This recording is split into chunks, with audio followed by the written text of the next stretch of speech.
Un saludo cordial, como siempre, a nuestra distinguida teleaudiencia de Radio, Televisión, El Diario, que escucha Poder y Desarrollo Regional. De manera especial a nuestros amigos de la clase política regional, que tienen prácticamente menos de 30 días para culminar su campaña. Reiteramos siempre nuestra felicitación a todos ellos, porque esto permite que haya elección, que haya competencia, que haya debate. Esperemos que de allí, sin duda, salgan algunas luces para ver de qué manera reconstruimos nuestra clase política, fortalecemos nuestra democracia y también ver formas de garantizar la gobernabilidad de los futuros alcaldes y especialmente del futuro presidente del gobierno regional. Gratitud reiterada al periodista Washington Alocía Portilla por la sesión generosa de 1 hora de producción directa y otra de repetición de este programa Poder y Desarrollo Regional, que ya está en el aire más de 5 años. Un programa de análisis económicos y políticos para la región completamente gratuito, en el sentido de que nosotros no cobramos por emitir este programa y tampoco podríamos pagarlo.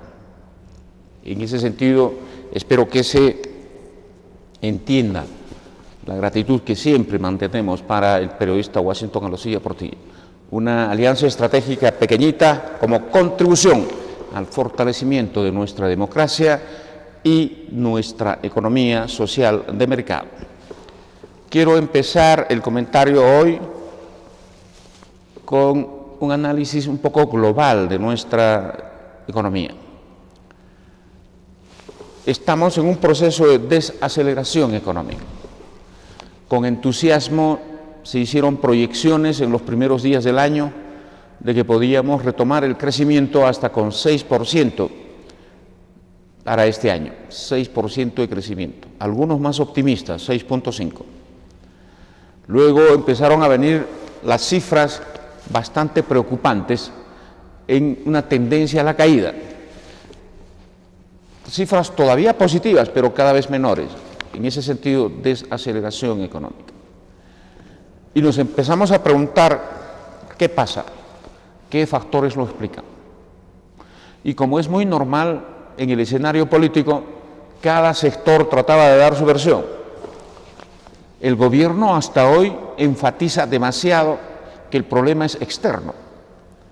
Nadie duda que nuestro gran destino de exportaciones, que es la República Popular China, decidió crecer menos porque reorientó su estrategia hacia el mercado interno y desde niveles de aproximadamente 10% de crecimiento lo ha ido reduciendo a 9, a 7 y ahora está en 9, 8, 7 y eso sin duda ha reducido el horizonte de nuestras exportaciones, la demanda de nuestras exportaciones. Nadie duda que la eurozona ha entrado en crisis y nadie duda que Estados Unidos desde el año 2008, 2010 empezó una crisis de la cual todavía no pudo salir el año pasado. Estamos hablando del año 2013. Sí es cierto, en parte, por lo tanto, de que el sector externo es un poco adverso. Pero también es cierto de que este año han empezado a salir de esa crisis. Y hay una proyección de crecimiento de 2.8 para Estados Unidos este año, de 1.2 en la zona europea y con esto América Latina también una proyección de 2.5%, lo que quiere decir que el ambiente externo está mejorando. Nuestros demandantes de exportaciones están saliendo de su crisis. Por lo tanto, ya no se puede decir que en lo fundamental la desaceleración de nuestra economía es el tema del sector externo. Los grupos de oposición, por su parte, empezaron a decir que el culpable es el gobierno, en el sentido de que muy poco hacía para despejar el camino de las inversiones, para bajar los costos de transacción de hacer empresa y para despejar conflictos sociales que en verdad impiden que los flujos de inversión en sectores muy importantes y que jalan bastante inversión, como la minería, puedan realizarse. Desde el punto de vista integral, tenemos que hablar de una combinación de factores por las cuales estamos en un proceso de desaceleración. Pero miren las cifras de la desaceleración. ¿Cuánto creció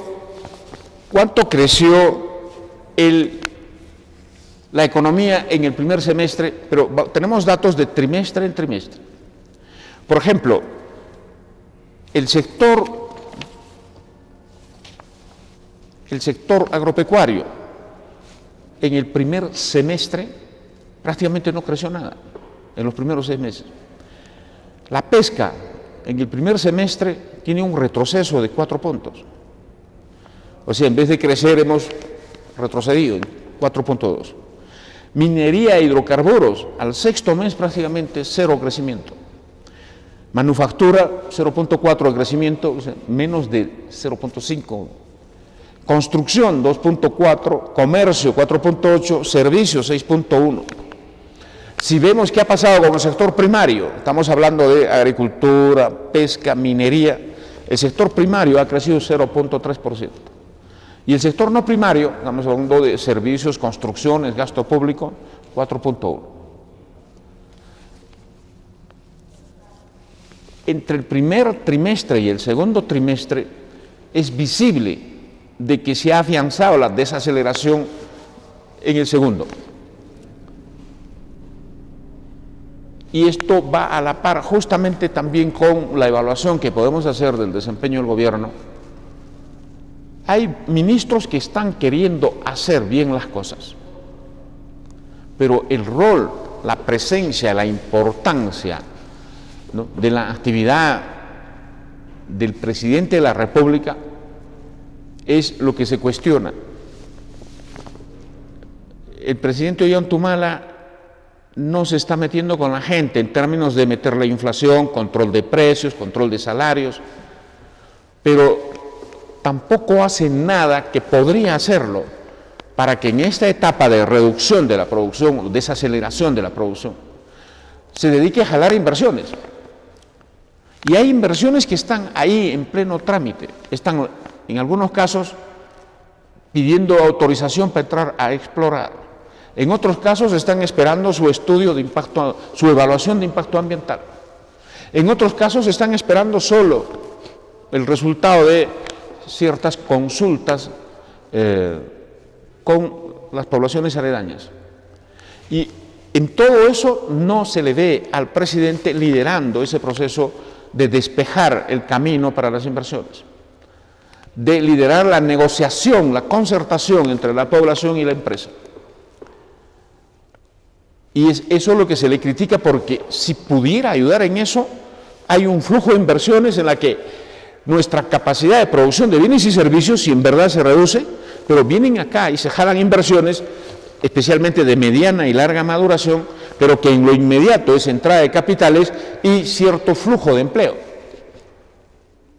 Entonces muchos dicen, mientras esperamos que nuestros demandantes de exportaciones, de quienes nos compran nuestros productos en el exterior, mejoren su situación, jalemos capital y empecemos a generar inversiones que en el corto y en el mediano y largo plazo signifique una mayor producción de nuestro Producto Bruto Interno, signifique mayor empleo. Eso es entonces lo que básicamente se le critica al presidente Ollantumala. Ahora, cuando vemos que el presidente Ollantumala no hace eso y luego pierde a sus congresistas, pierde votación de confianza para su gabinete y tiene que estar negociando ahí para ganar por un votito por diligencia de la presidenta del Congreso, Ana Solórzano. Entonces, tenemos otro problema con el gobierno que sí afecta pues las expectativas, la perspectiva de los agentes económicos respecto al rumbo de nuestra economía. Y lo peor Ya está claro entonces que el presidente está demostrando que no es líder, no tiene control ni en su bancada. Ya está claro que su gabinete de ministros ha pasado en tercera votación el balotaje, apenas. Encima de eso, vemos la aprobación ciudadana al presidente que está en un columpio entre 22 y 25%.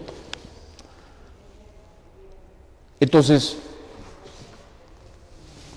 el escenario para las inversiones se hace más incierto. La gente dice, bueno, no sé si invertir o no en el Perú, porque al menos el desempeño y la aprobación del presidente de la República está bajando, es muy baja, la desaprobación es muy alta, ya el Congreso prácticamente no es controlada por el gobierno, y además en esto el Congreso, retomando el análisis, cuando vemos que es el Congreso, igual un circo. Entonces, por el lado del gobierno no hay forma de saber de que hay un camino, un compromiso. Por el lado de la oposición hay un carnaval, hay un circo. Se juntan solo para golpear al gobierno en algunos temas, pero luego es una lluvia de ideas, muchas de las cuales politizadas, ideologizadas, inviables. Y distintos grupos que empiezan a querer negociar con el gobierno según su ideología. Grupos que le dicen, yo te apoyo, sácalo al ministro de Economía. Eso es provocador, como si el ministro de Economía tuviera la culpa de algunos hechos objetivos que ocurren en el entorno externo. Yo te apoyo, sácala a la ministra de Salud porque no está resolviendo la huelga. Y respetamos las demandas salariales de los médicos, pero el contexto en que hay que ver este tema es discutir también con los médicos, ponernos de acuerdo en una reforma de la salud que privilegie la mejora de la calidad de la atención a los más pobres y en ese esquema conversar con ellos salarios meritocráticos. Yo te apoyo, pero sácalo al ministro del Interior. O sea, ciertos condicionamientos. En la oposición se discute entonces, sácalo a él, no me gusta este ministro, cambia de política, pero no hay una discusión de qué propuesta tenemos para estas circunstancias.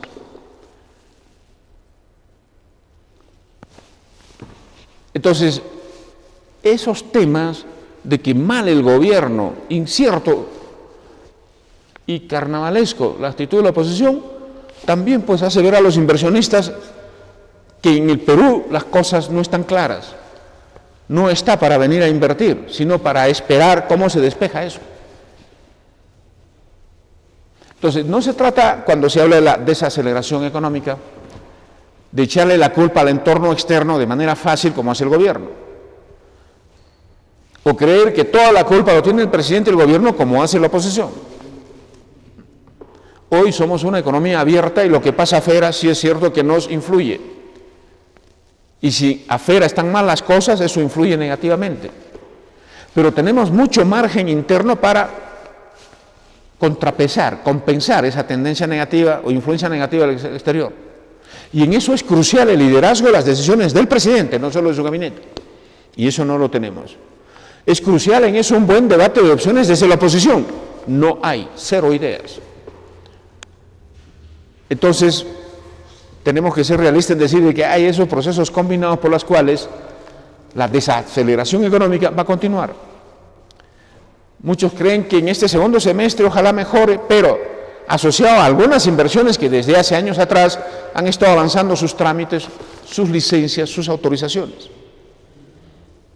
Pero de nuevas inversiones, ahí todavía tenemos el tema, como hemos señalado. Muchos le van a llamar a esto la tramitología.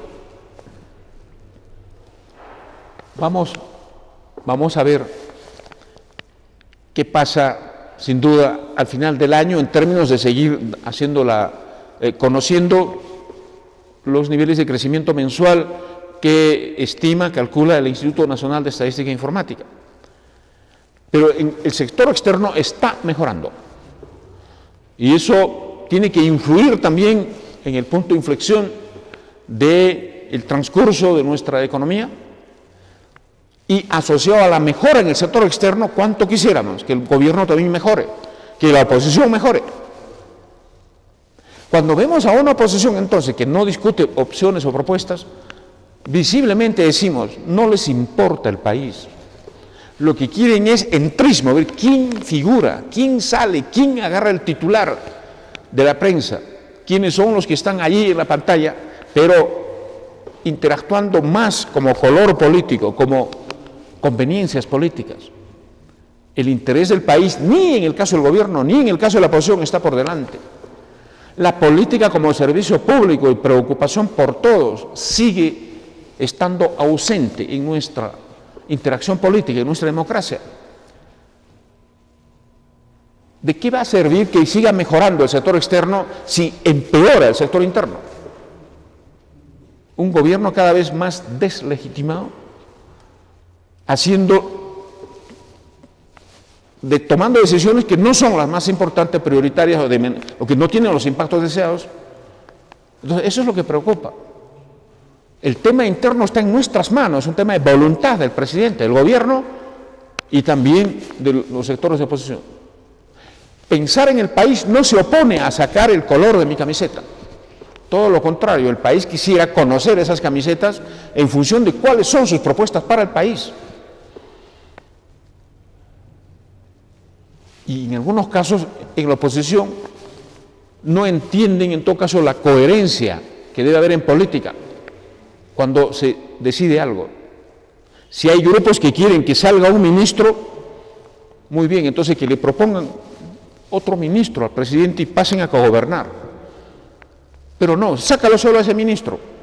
Entonces, en otras palabras, debilitarlo al gobierno, generar ciertos vacíos, pero no, en otras palabras, provocar una mayor caída de la presencia, la importancia de las decisiones públicas en algunos sectores, sin ningún compromiso de decirle, ¿y qué hacemos? ¿Y a dónde vamos?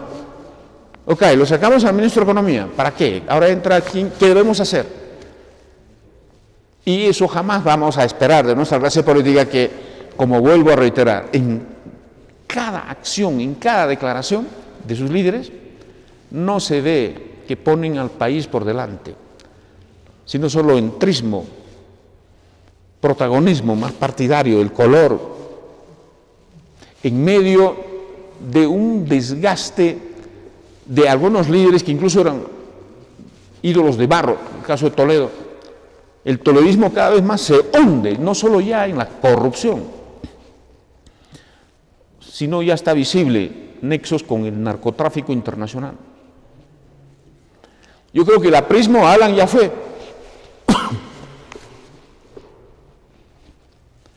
Entonces algunos líderes se entierran, la democracia se debilita. Vamos a ver cómo evoluciona la economía y la política en los próximos meses. Con esto, una brevísima interrupción y volvemos con más análisis y comentarios y también con interesantes entrevistas con algunos distinguidos candidatos para estas elecciones regionales y municipales. Pausa y volvemos entonces.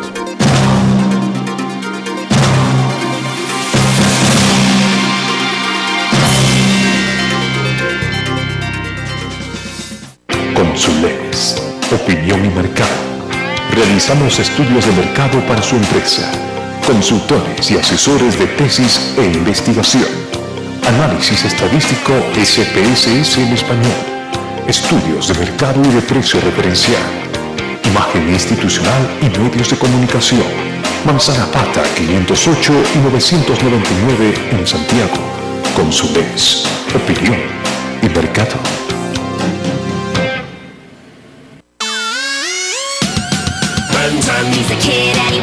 Navarrete trae el álbum oficial de Ben 10 Universe. Encuentra bares premiados y llévate pósters, juguetes de tus aliens preferidos y muchos premios más. Llena tu álbum y entra al sorteo de PlayStation 4. Otro éxito de Navarrete. 8, 7, 6, 5, 4, 3, 2. Falta muy poco para que el Cusco tenga el canal que merece.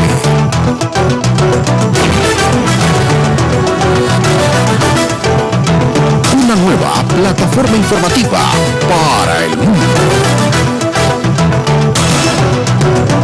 Noticias, reportajes, cultura, deportes, horóscopos, espectáculos, moda, economía, magazine. El único canal de noticias. Canal de noticias.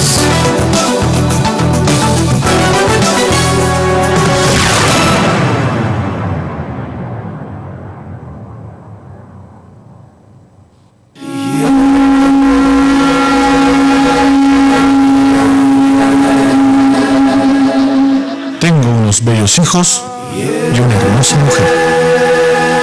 Queremos vivir tranquilos y sin miedo. Quiero que puedan vivir mejor en su propia ciudad. La gente ha aprendido a vivir de una forma, pero puede aprender a vivir mejor. Nadie nace sabiendo, Pero para el ser humano es más natural Querer vivir mejor. junto contigo haremos de nuestro Cusco una gran ciudad. Marca los 2 corazones de Somos Perú. Policarpo Corimanga, alcalde de Cusco. Honestidad y trabajo comprobado.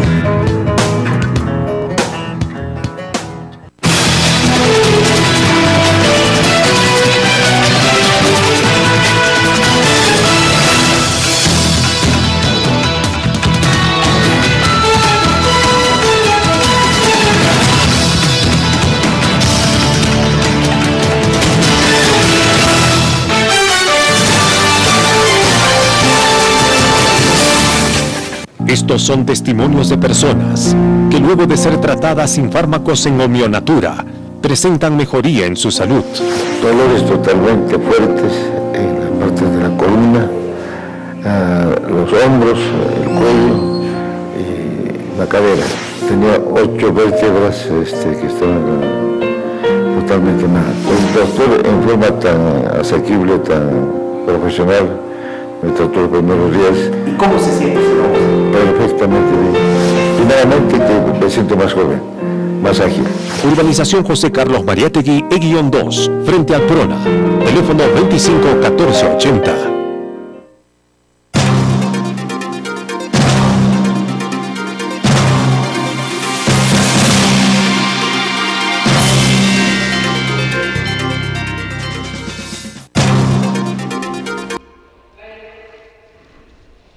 Estamos con un candidato a la Municipalidad Distrital de Huancha. Es el candidato de Fuerza Popular, más conocido como el Fujimorismo. Se trata del cirujano dentista Eduardo Franco, con quien vamos a conversar cómo va su campaña y especialmente lo que queremos saber es cómo está reflexionando y planteando. Primero, qué diagnóstico tiene el distrito y cuáles son las ideas fuerzas básicas de su propuesta. Agradecemos al doctor Eduardo Franco por estar con nosotros. Para empezar, por favor, su saludo a la distinguida teleaudiencia en Radio, Televisión, El Diario. Buenas noches, Carlos, buenas noches a toda la teleaudiencia y básicamente agradecerles el que nos abran las puertas de su casa a través de las pantallas y a los vecinos huanchinos que nos presten unos minutos de atención para poder captar lo que nosotros queremos explicar sobre nuestros planes de trabajo y que ustedes puedan evaluarlos y tomen una decisión consciente para el día 5 de octubre. En términos de la problemática del distrito de Huancha, ¿cuáles son algunos temas que más le preocupa a usted y que como posible autoridad edil serían sus prioridades? Bueno, las preocupaciones básicas del distrito de Huancha saltan a la vista. Todos los vecinos, todos los candidatos siempre nos preocupamos en cuanto a seguridad ciudadana, limpieza pública, parques y jardines, pistas y veredas, que son cosas que caen por su propio peso y que debemos ponerlas en orden porque se retrasaron. Pero nosotros, aparte de esto, queremos asegurarnos de que vamos a poner las bases adecuadas para que Huanchac salga y se quede arriba, no simplemente para que vuelva a caer y no podamos transitar por nuestras calles, no podamos estar los jóvenes libres, sueltos, seguros, sino que empecemos a trabajar desde abajo en educación. Nosotros queremos convertir a Huanchac en el distrito modelo en educación del país. Esto no simplemente pasa por aumentar la cantidad de profesores. En Huanchac tenemos una cantidad de escuelas, colegios, centros educativos iniciales que están todavía construidos en adobe. Somos el distrito culto, queremos ser el distrito moderno, y ya no podemos estar con este tipo de construcciones. Hay varios colegios que ya tienen un perfil, otros que ya los hemos visitado y que necesitan que se haga todo un perfil de preinversión y el estudio de sus necesidades, primero para construir infraestructura, para capacitar a los docentes. Segundo, tenemos que equipar las aulas recién construidas y las aulas que ya están construidas de buena manera. ¿Qué necesitamos en este momento para equipar? Pizarras inteligentes, sistema multimedia, que es el cañón de multimedia y la laptop, ecran, pizarras acrílicas porque también hacen falta, y también capacitación al docente para que el docente pueda desarrollar toda su creatividad, todo su conocimiento a través del uso adecuado de estos sistemas tecnológicos modernos. Y también tenemos que encontrar la forma, que ya tenemos varias fórmulas, para que el docente encuentre un incentivo económico para el esfuerzo que tiene que hacer. Ellos sabemos de que los sueldos del magisterio no son adecuados. Nosotros no lo podemos modificar como municipalidad, pero sí podemos encontrar la fórmula para darle un estímulo de acuerdo a su desarrollo y a su desenvolvimiento. Teniendo esto como base en la parte de inicial, primaria y secundaria, nosotros queremos también fortalecer a los alumnos universitarios. Ellos quieren demostrar que lo que están estudiando es bueno. Nosotros tenemos el plan de hacer un programa laboral temporal para universitarios. El mes que salen de vacaciones deben poder trabajar y demostrar que lo que están estudiando les sirve, funciona, que se empoderen, que sepan que sí sirve lo que están haciendo. Vamos a abrir las puertas de la municipalidad para que ellos puedan llegar y puedan desarrollarse en su área, en economía, en medicina, en odontología, en administración, en ingenierías, en arquitectura. Nos van a ayudar a ordenar nuestro sistema laboral municipal. ¿Por qué? Porque usted, amigo vecino, llega a la municipalidad y no termina de hacer su trámite porque es muy lento, es muy engorroso. Este alumno universitario capacitado por su estudio va a llegar, le va a tocar la puerta y le va a ayudar a que usted sepa usar por internet los pagos y las informaciones municipales, le va a ayudar a recoger el documento, tramitarlo en la municipalidad, llevárselo a casa y que usted simplemente vaya a pagar el derecho adecuado y esto vaya saliendo cómodamente. Todo esto es educación. Esto hay que dedicarlo ¿para qué? Para que todo el vecino sepa que ahora y siempre va a funcionar así, rápido, ligero y con conocimiento. Al inicio, en su diagnóstico, empezó con una preocupación que señaló de la seguridad ciudadana. ¿Cómo está la seguridad ciudadana en Huanchac y cuáles son las ideas fuerza en su propuesta para atacar esa problemática? La seguridad ciudadana tiene dos ámbitos. Uno, realmente cómo estamos, qué tan seguros estamos, y otra, la sensación de seguridad que el vecino siente. En cómo estamos es un nivel y todos sentimos una sensación de inseguridad. Todos nos sentimos inseguros. Necesitamos sentir que estamos seguros. ¿Cómo podemos empezar a sentir esto? Viendo que nuestra autoridad trabaja y que nuestra autoridad nos informe de qué cosas son las que están haciendo. Esto también pasa por educación. Tenemos que organizar a los vecinos. ¿Quién va a organizar? este grupo laboral universitario que le va a tocar la puerta, la autoridad que tiene que asistir a su centro de reuniones. Ustedes como agrupación vecinal no tienen que ir a la oficina municipal. El alcalde tiene que llegar donde están ustedes, organizarlos, estar seguros de que están comprometidos con su propia seguridad y empezar a hacer un desarrollo de técnicas para que nos cuidemos personalmente y no seamos presa fácil de la delincuencia y de actos reñidos contra la moral. En segundo lugar, la autoridad tiene que equipar a través de medios técnicos para que esta seguridad aumente. ¿Cómo aumenta? Aumentando los ojos, mirando desde más puntos qué cosa sucede en todo el ámbito de nuestro distrito, a través de las cámaras. Pero las cámaras solas no funcionan. Las cámaras necesitan un centro de monitoreo. Tenemos que tener ese centro de monitoreo en un solo lugar. No es necesario poner diferentes puntos, porque ya con los sistemas de transmisión, todos los informes de las cámaras llegan a un solo lugar, pero debidamente diseñado, amplio, para que sean vistas todas las acciones que están registrando las cámaras.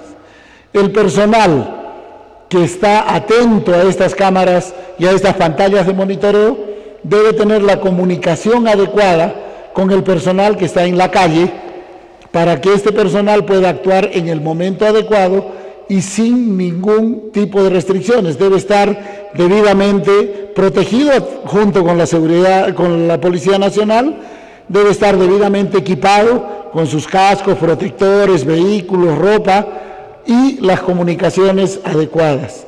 Teniendo esto podemos ejercer una acción rápida sobre el momento en el que debe ejercitarse la coacción al delincuente que se le pueda acoger. Y debemos tener la parte judicial, deben haber puestos de auxilio rápidos, en las comisarías deben haber los puestos de fiscalía para que puedan ser atendidos rápidamente y este delincuente no llegue y sea soltado de manera inmediata. Dígame, doctor Franco, en términos presupuestales, los distritos no necesariamente tienen los recursos necesarios para llevar adelante algunas propuestas. ¿De qué manera usted pensaría tener buenas relaciones o lograr captar financiamiento de la municipalidad provincial y del gobierno regional? O sea, ¿qué estrategia tiene usted de ampliar su capacidad de presupuesto? Porque los municipios provinciales tienen que invertir en los distritos y los gobiernos regionales también tienen cierta distribución. ¿Cuál sería su estrategia en relación con ambas instituciones para mejorar su esquema de financiamiento de obras?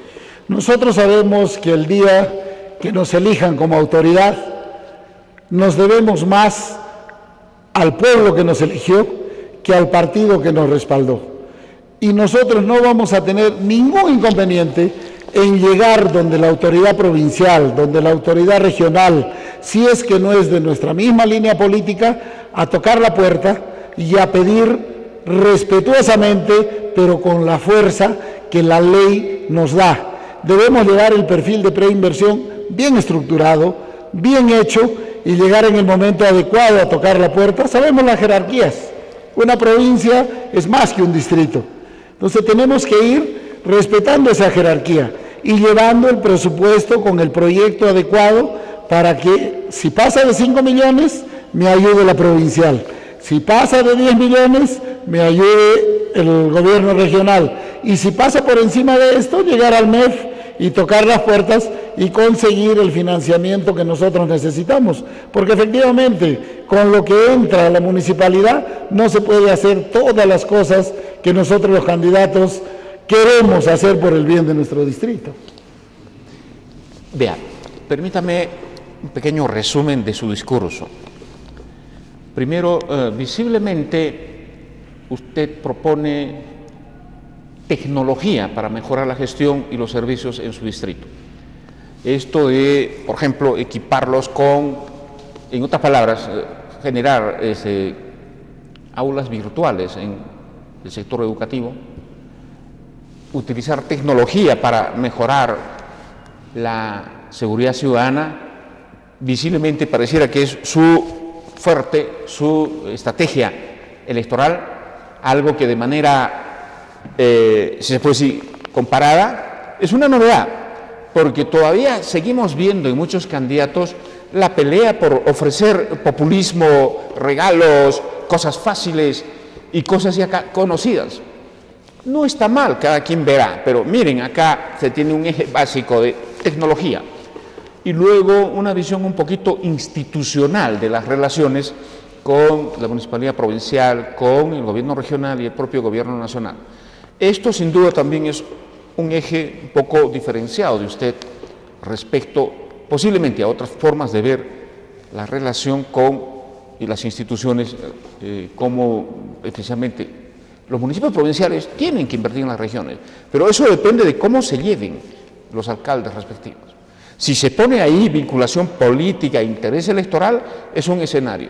Lo otro, si se pone un acuerdo ciudadano de respeto mutuo, más allá de los colores, es otra estrategia. Dos cosas que visiblemente he podido resumir en su discurso, posiblemente entre otros son los factores diferenciadores de su campaña, y permítame darle unos minutos para que termine su intervención y si pudiera contestarme, ¿cómo va la aceptación de su candidatura, el trabajo electoral en Huancha? Bueno, nosotros estamos trabajando en las calles, a través de nuestras redes sociales, de la publicidad estática, y recién en este mes estamos queriendo salir un poco a lo que son medios de comunicación, pero cada vez que vamos saliendo vamos recibiendo un poco más de aceptación y tenemos la puerta abierta para los cuestionamientos. Siempre conversamos con la gente siempre tiene una pregunta y tiene una posibilidad de solución. Yo creo que esta es una fortaleza enorme que tiene Huancha y que eso nos va permitiendo nutrirnos para que podamos ir pisando, soñando, pero pisando firme y poder dar soluciones adecuadas de acuerdo a lo que el vecino tiene como expectativa. Y Huancha tiene un capital humano enorme, que por eso digo, escúchennos, escuchen al resto de candidatos, comparen, evalúen y terminen de tomar una determinación para este 5 de octubre, que yo tengo muchísima fe y mucha confianza de que ustedes van a marcar la K de Fuerza Popular y vamos a tener 4 años para trabajar juntos, porque el vecino solo no puede hacer nada y el alcalde solo tampoco va a poder. Entonces yo espero trabajar junto con ustedes 4 años más. Agradecemos la presencia del doctor Eduardo Franco, candidato de Fuerza Popular a la Municipalidad Distrital de Huancha. Vamos a seguir invitando a muchos candidatos, vamos a observar cuál es su estrategia, sus jugadas básicas en la campaña, qué de novedoso tienen en la innovación de las propuestas, entre otros. Con esto, entonces, doy paso a una brevísima interrupción del programa y volvemos aquí en Poder y Desarrollo Regional.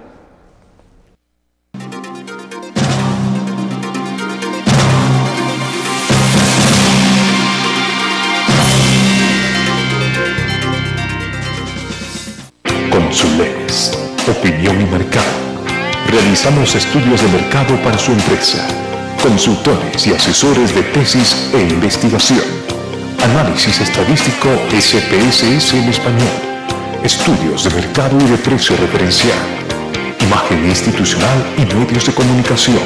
Manzana Pata 508 y 999 en Santiago. Consules, opinión y mercado.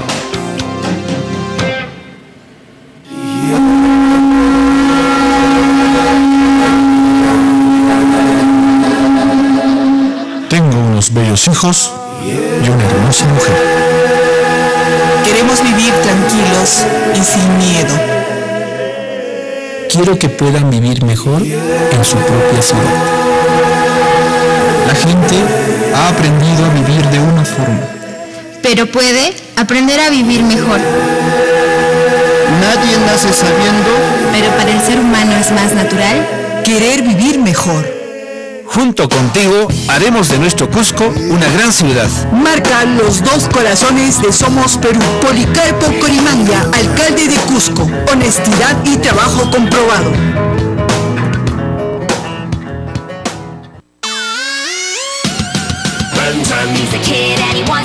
Navarrete trae el álbum oficial de Ben 10 Universe. Encuentra bares premiados y llévate pósters, juguetes de tus aliens preferidos y muchos premios más. Llena tu álbum y entra al sorteo de PlayStation 4. Otro éxito de Navarrete.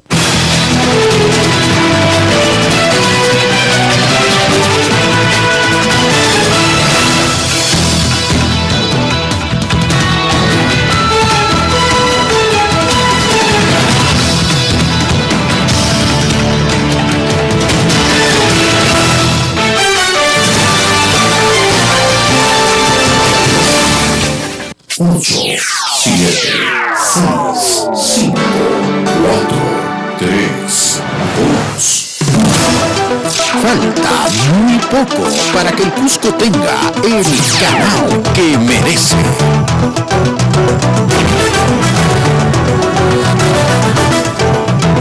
Una nueva plataforma informativa para el mundo. Noticias,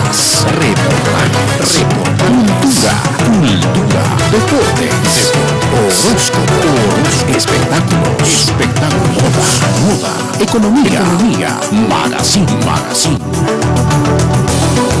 El único canal de noticias, canal de noticias.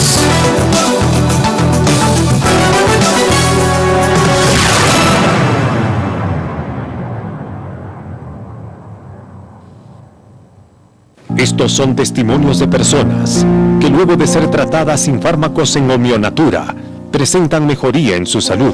Me dolía los brazos, se hinchaba las manos, no podía agarrar agua fría, no podía dormir de noche, el dolor era muy fuerte. Pasamos las terapias, él nos vio, me puso la acupuntura. Con eso bastante me bajó la artritis que tenía. Desde que he venido a Homeonatura mi vida está cambiando, mi salud, estoy más ligera, más activa, con ganas de hacer mucho las cosas. Urbanización José Carlos Mariátegui, E-2, frente al Prona. Teléfono 25 14 80.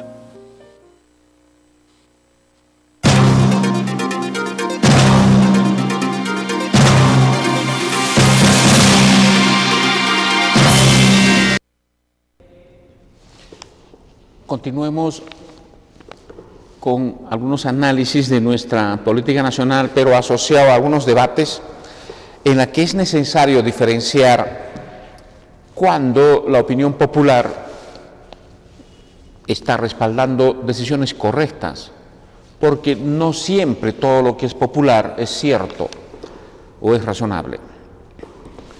Como parte de salida de la crisis del gabinete de Ana Jara, el Congreso ha derogado la ley de aportes obligatorios a las AFP de los independientes. Y el gobierno hasta el momento no firma esa ley y ha abierto un debate de que este es un tema, primero, le están poniendo mucha fuerza al asunto legal.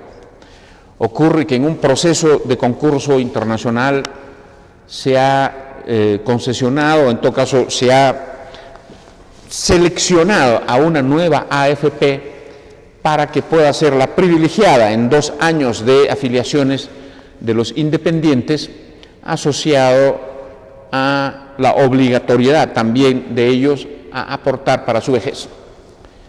Y en ese sentido el gobierno está diciendo que si anulamos esa ley estaríamos incumpliendo un contrato con una AFP que ha ganado un proceso de concurso para ser tal, y con la derogatoria prácticamente estaríamos incurriendo en un incumplimiento de ese contrato, y eso es fuertemente sancionado en instancias especialmente internacionales, y que esos recursos de sanción o multa por realizar sin duda preocupan, dado la magnitud del gasto, al gobierno. Eso desde el punto de vista jurídico es cierto, desde el punto de vista económico tenemos que saber cumplir, honrar los contratos, es importante mantener ese perfil de seriedad del país. Pero lo que yo quiero comentar es, ampliando análisis anteriores, de que necesitamos ser conscientes de que todos los peruanos debemos protegernos para la vejez. Lo que hacen con quienes ganamos en planilla, nos descuentan obligatoriamente y estamos aportando o en una AFP o en el organismo de normalización previsional del Estado. No importa dónde, pero tenemos que aportar. Cuando ya somos ancianos, cuando ya estamos en la tercera edad, ya no somos productivos. No hay trabajo para gente de tercera edad. Somos más precarios a las enfermedades. Y si en la vida laboral útil hemos trabajado, es justo descansar.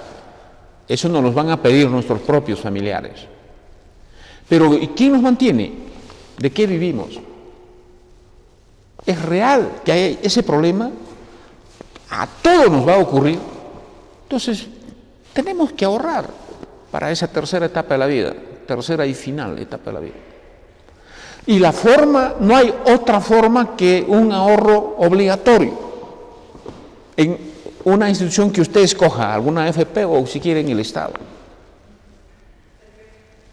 Yo no entiendo a algunos analistas, algunos periodistas, que incluso se llenan la boca del liberalismo, de ser liberales, diciendo ¿y quién es el gobierno para obligarnos? Eso es un tema de libertad ciudadana. Hay muchas cosas que en libertad no hacemos bien y es necesario que nos digan ciertas cosas de manera obligada. A eso en economía le llamamos los bienes preferentes. Por ejemplo, todos siempre nos vamos a enfermar y enfermarse cuesta. Estar enfermo es puro costo, puro gasto. Y si no tenemos plata para curarnos, para enfrentar la enfermedad, sin duda, o se fallece o se acumula invalidez, minusvalías. Y entonces dice, ahorremos para la salud igual, de manera forzosa, a través de la planilla de pagos a quienes trabajamos con planilla. Y a quienes no pueden y tienen dinero hay que decirle, por favor, también afíliese. Tiene que haber cierta direccionalidad, cierto incentivo y cierta coacción. Cuando hablamos de una política nacional de seguridad para la población, por favor, universalmente, todos los peruanos asegurados para salud. Unos a través de su aportación a esa salud, otros a través de su afiliación a clínicas privadas si es que tienen dinero, y otros al sistema integral de salud, pero todos estemos protegidos. Y el mejor mecanismo son los seguros. Y es obligatorio para los que ganamos en planilla, descuento obligatorio. Y justamente nos enfermamos y estamos protegidos en términos de financiar el restablecimiento. Otra obligación de un país es que todos estemos protegidos contra la vejez y que al llegar a esa tercera edad tengamos recursos con los cuales sostenernos. Y no es cierto que eso puede ser voluntario. Tema de libertad. ¿Quién es el gobierno? No se trata de humana, es una política pública prescrita por la economía y exitosa en los países que lo han implementado. ¿Creen ustedes que alguno de nosotros va a abrir una cuenta bancaria exclusivamente para poner dinero para nuestra vejez? Falso. Y a quienes empiecen a hacer el intento van a tener en su cuenta una libre disponibilidad de esos recursos para contingencias y placeres de corto plazo. El viaje del nieto, el matrimonio de la hija. Y al final son recursos que no es cierto que van a estar destinados exclusivamente para utilizarlos gradualmente en la vejez. No es cierto que voluntariamente podemos hacerlo. Otros dicen, yo tengo mis rentas, mis casitas, alquilo el alquiler y vivo del alquiler, o una tiendita, un negocio y vivo de las rentas. No lo dudo, pero ¿cuántos peruanos podemos hacer eso? Esto es una cobertura muy baja.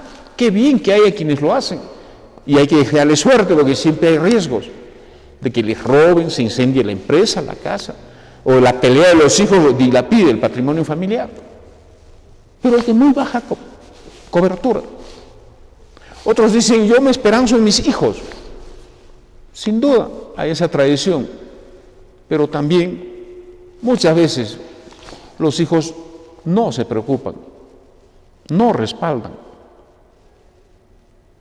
Entonces, mejor un mecanismo propio, autónomo, mi cuenta, mis ahorros para mi vejez. Y entonces se habla de una forma coercitiva, obligatoria de aporte. Pero ¿cómo hacemos con los independientes? Porque quienes ganan en planilla rápidamente les descuentan y colocan el dinero a su seguro de salud o a su AFP o a la ONP. ¿Qué hacemos con los independientes? ¿Ellos no van a ser viejitos? ¿O cuando ellos sean viejitos sí va a haber trabajo? ¿Les van a pagar bien si es que hay trabajo? Es un absurdo creer eso. Todos debemos protegernos para la vejez, porque la vejez es un riesgo que nos va a ocurrir a todos, un evento que nos va a ocurrir a todos. Lo que sí podemos discutir es el mecanismo, ¿de qué manera? Unos dicen, hay que también autorizar a los bancos a abrir cuentas perpetuas. Hagamos eso. Significa que abres una cuenta en el banco para tu vejez y asociado a un contrato esa plata empieza a salir solo cuando efectivamente estemos en la tercera edad. Hagámoslo. Si usted quiere AFP, ahí tiene AFPs. No sé de qué manera, pero solo obligatoriamente lo hacemos. Esa es la verdad. Díganme una cosa. Si no fuese obligatorio utilizar cinturones de seguridad cuando conducimos, ¿cuántos lo usarían? ¿Y por qué es obligatorio? Hay una norma y la policía que está viendo. Si no fuese obligatorio usar cascos de seguridad si estás en motocicleta, si no fuese obligatorio y la policía viendo, ¿cuántos lo utilizan? ¿Por qué no vamos a las zonas rurales para ver cuánta gente maneja sin cinturón de seguridad y cuántos manejan motocicletas sin el casco? ¿Por qué? La policía no está cercana allí. El riesgo de ser justamente sancionado por no acatar las normas no existe en la práctica. No nos molestemos. No es cierto que voluntaria y responsablemente vamos a ahorrar para la salud o para la vida. Tiene que ser un poco coercitivo, no hay otra. Y dejar a la gente en libertad las opciones, pero obligar. De manera resumida he venido señalando de que se puede dar una norma para los independientes, una norma, una sola ley, en la que si quieren trabajar como consultores, como profesionales independientes, comprando, vendiendo, haciendo empresa, una ley en la que nadie de ellos hace contratos si no presenta no solo su DNI, no solo su RUT, sino al día su aporte a la jubilación. Y que esto sea libre, que las AFPs ofrezcan tamaños o magnitudes de pensión en función de los aportes. Entonces cada AFP dirá, señor, si usted quiere una pensión de 1.000 soles en su vejez, aporte 200 soles. Si quiere 2.000 soles, aporte 300 o 400 soles. Y que la gente decida la magnitud de cobertura de sus ingresos futuros como jubilado, escogiendo cuánto quiere aportar en términos de sus ingresos futuros.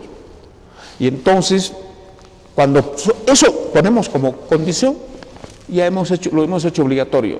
Y todos los que quieran hacer contratos, consultorías, empresa privada, trámites en el Estado, presentarían aportes al día y resuelto. Con esto quiero terminar el programa reiterando que no todo lo que es popular es cierto ni correcto. En eso los economistas tenemos que ser muy, muy sinceros, como los médicos. Si estamos mal, nos los dicen, y si esto se acaba, también nos los dicen. Por eso muchas veces los economistas no somos populares. Pero reitero que en riesgos de salud, en riesgos de jubilación, nos tienen que obligar a cubrirnos afiliándonos a un sistema de seguro de manera coactiva, obligatoria. Y solo así logramos la cobertura de seguridad necesaria en esos riesgos que nos van a ocurrir a todos. Cualquier rato nos enfermamos y vamos a ser ancianos. Termino el programa agradeciendo a la red de televisoras locales y emisoras radiales en provincias que repiten nuestro programa, haciendo del mismo prácticamente un programa para toda nuestra región del Cusco. Es una amplia red de televisoras y emisoras que cubren las 13 provincias de nuestro nuestra región Cusco y sin duda la gran ciudad del Cusco que sintoniza este programa de manera directa los sábados de 7 a 8 de la noche y se repite los domingos de 2 a 3 de la tarde. Muchísimas gracias y hasta el próximo programa.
RTV El Diario.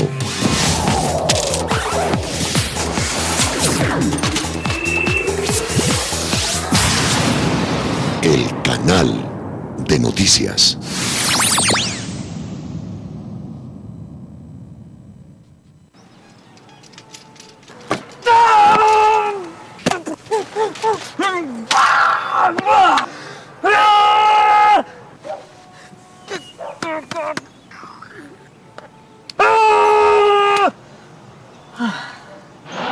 Gracias. Tenía que mandar un mail. No te quedes nunca sin internet. En este regreso a clases, Claro Internet prepago te salva. Recarga y navega desde 3 soles.